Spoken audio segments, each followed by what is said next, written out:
"You're a filthy woman for cheating. Don't come near me," my husband shouted, and continued to yell at me, throwing divorce papers my way. "Take this and get out." I reached for the papers, putting them in my bag as I approached the front door with my belongings. My husband shouted, "Hey, wait." I turned around, seeing him with a triumphant smile, holding a palm-sized envelope. "Don't leave anything behind in this house." Finally, the moment had come, imagining his smile crumbling seconds later. I opened my mouth. "That's the last present." He looked inside the envelope and panicked more than I had imagined. I let out all my hatred for him like a final blow. "My name is Emma Smith, and I am 35 years old. I work as a tour guide at a travel agency. My husband, Michael, is my college classmate, and we got married after dating for a while. This year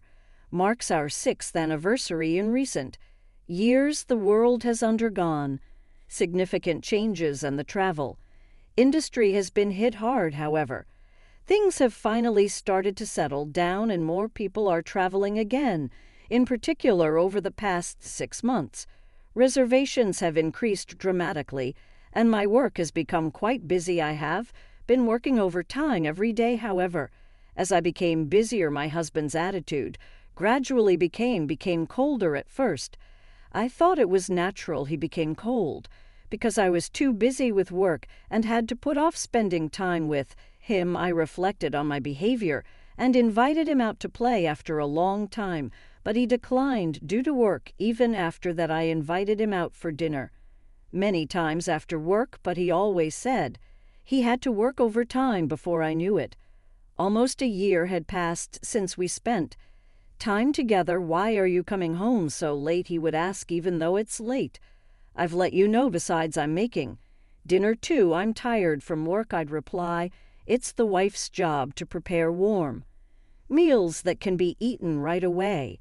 You've been slacking off on housework lately." Even if you say I'm slacking off, I have a job too. When we were dating, and even after we got married, my husband was always kind, but recently he has become a tyrant, and I don't know why has become so cold. And then, as my birthday approached once again a week later, I waited for dinner to be ready, but my husband never came home. Looking at the clock, he should have already left the office and arrived home. If he wasn't working overtime, there was no contact, even though he was going to be late that day, and I was worried that something had happened. At that time, my husband came home. "Hey, you're late." My husband glared at me. "How late? You don't have any words of comfort for me when I come home tired from work, but you didn't contact me that you would be late, so I thought you thought what did I do?" I thought, "Are you saying that I'm cheating on you?" "Huh, I didn't say anything like that. Are you doubting me? Do you know how hard I work every day?" my husband said as he came closer to me. "You're late coming home too, and there are days when you don't come home. There are days when I don't come home because of the travel plan, and the days we stay overnight. Your job is convenient. That's why you can make excuses like that. Are you really staying for work?" I froze for a moment. He suspects me of cheating. We've had minor arguments before, but I was shocked by the way he spoke to me this time. "I work hard too. I'm working hard every day too. I don't have time to cheat." "You're the one." "Whoa," I said without thinking, shocked. "Hey, are you saying that I'm cheating?" My husband slammed his bag on the floor. "Come on, where's the evidence that I'm cheating? Do you have any? If you do, show me," he said as he headed to the bathroom with loud footsteps. "Why did this happen?" I squatted down on the floor with a big sigh. Did he not love me anymore? As a great anxiety hit me, I looked at my husband's bag. The bag was zippered, but it was only half closed, and I could see a little inside. Maybe I took the bag and checked the contents. There was a long box with pink wrapping paper and a ribbon. It was definitely someone's birthday present. I was convinced that this was a gift for me. I thought my husband was going to surprise me with a present. Thinking that way, my heavy Feelings from earlier disappeared somewhere, and my heart became clear all at once. Once I became worried about my husband, who was keeping a secret, so I put the present in the bag and carried it to the living room on my birthday. My husband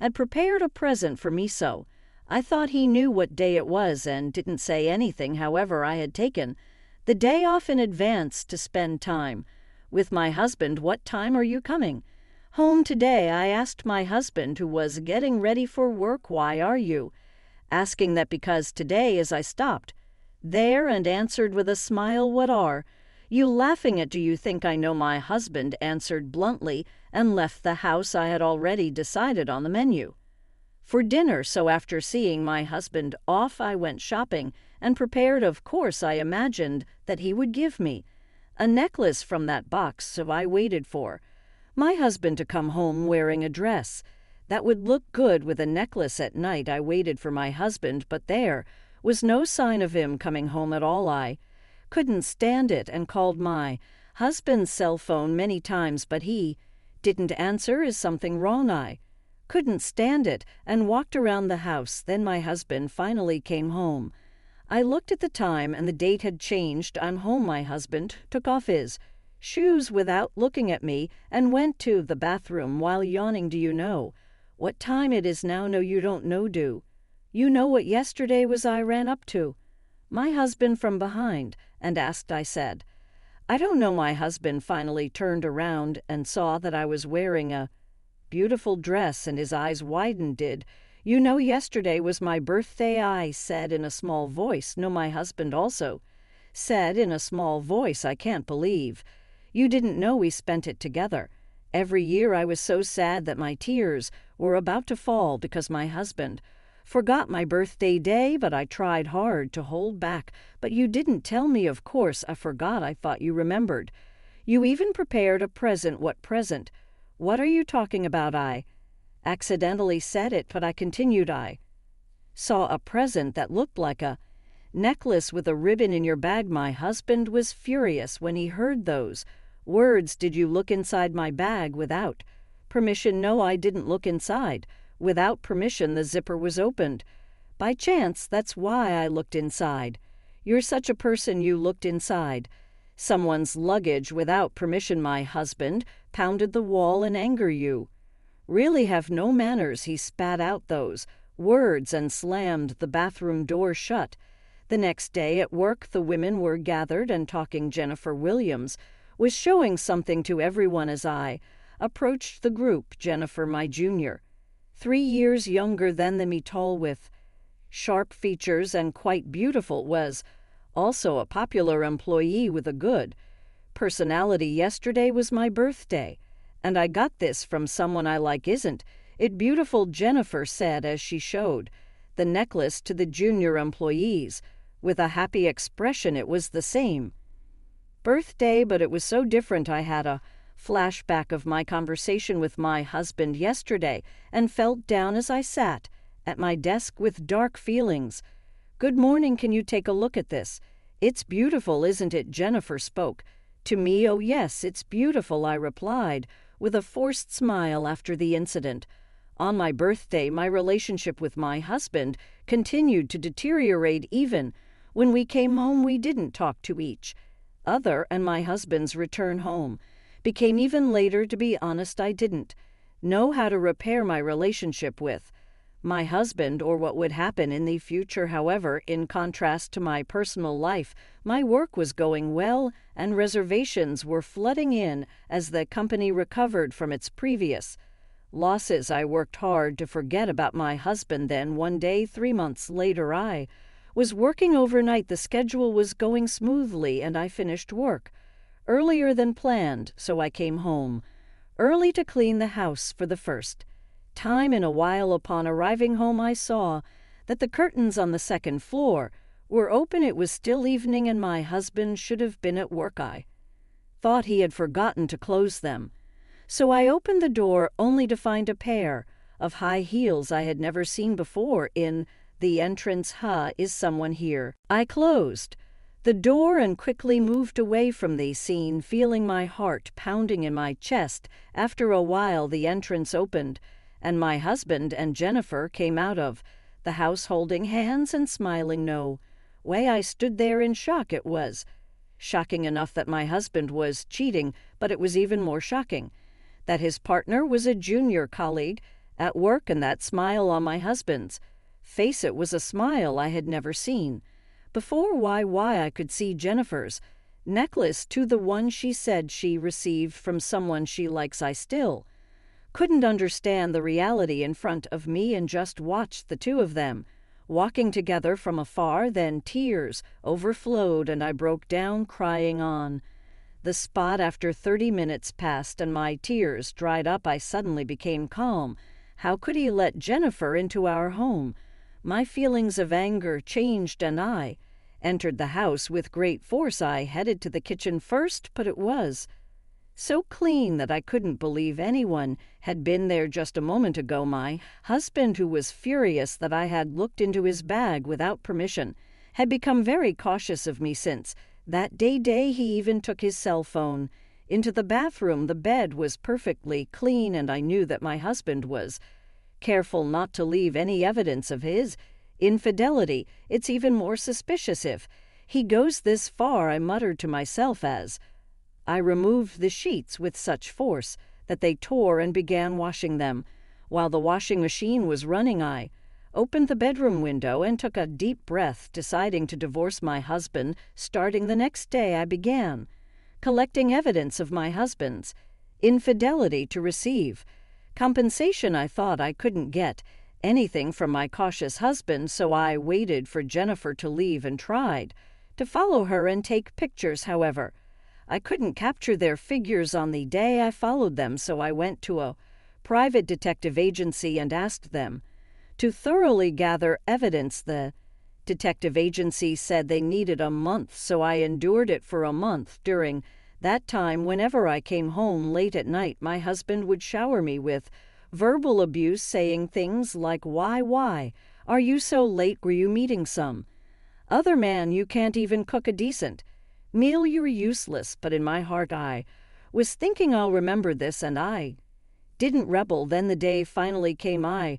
returned home from an overnight bus tour job, but I was caught in traffic and came home later than expected. As expected, my husband glared at me with a fierce expression when I got home. "Hey, don't come any closer to me. Why, you were cheating, and that's why you're late." "No, I was caught in traffic. Don't tell me such a meaningless lie." My husband took out a piece of paper from the drawer. "You were cheating anyway. Don't come here with your filthy body." My husband spread out the paper he had, and it was a divorce notice.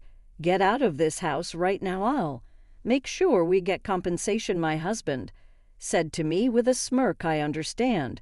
We'll get a divorce." I thought the time had finally come. I took the documents and was about to leave the house with my belongings. At that moment, "Hey, don't leave anything behind." My husband brought me an envelope that I had left on the table. "That's my last gift to you," I said, and handed him the envelope. When he looked inside, there were hundreds of photos of my husband and Jennifer's affair. "What is this? You took pictures without permission." My husband looked at the photos and approached me in anger. I told him not to come any closer. "Jennifer was a circle friend from college. It seems you reconnected through a friend a year ago, but you kept asking me to show you evidence of your affair. So here it is. I've got the evidence. You boasted that you didn't do it, but what's this? Oh, the photos you have right now show that you even went on a day trip with Jennifer. You really betrayed me. I'll ask for twice the standard compensation. Go to the bank now and get a loan." I said that and opened the door with force and left. After that, through a lawyer, my husband and I got divorced. My husband was ordered to pay $25,000 in compensation, while Jennifer was ordered to pay $8,000. My husband worked hard to pay the compensation, but he made mistakes at work. Moreover, he was rumored to have cheated and divorced, and he lost trust and resigned voluntarily. He tried to find a job to pay the compensation, but he couldn't find a regular job and worked day and night to pay it off. Jennifer's affair with my husband became known in the company, and her popularity decreased. She felt uncomfortable and resigned voluntarily. Although I got divorced, I was shocked to remember my husband's many betrayals and didn't want to see Jennifer again. I went home and took a break for a while. However, my colleagues at work encouraged me, and I returned to work as a free person. I work harder than ever and enjoy every day. How was this story? Please subscribe to my channel.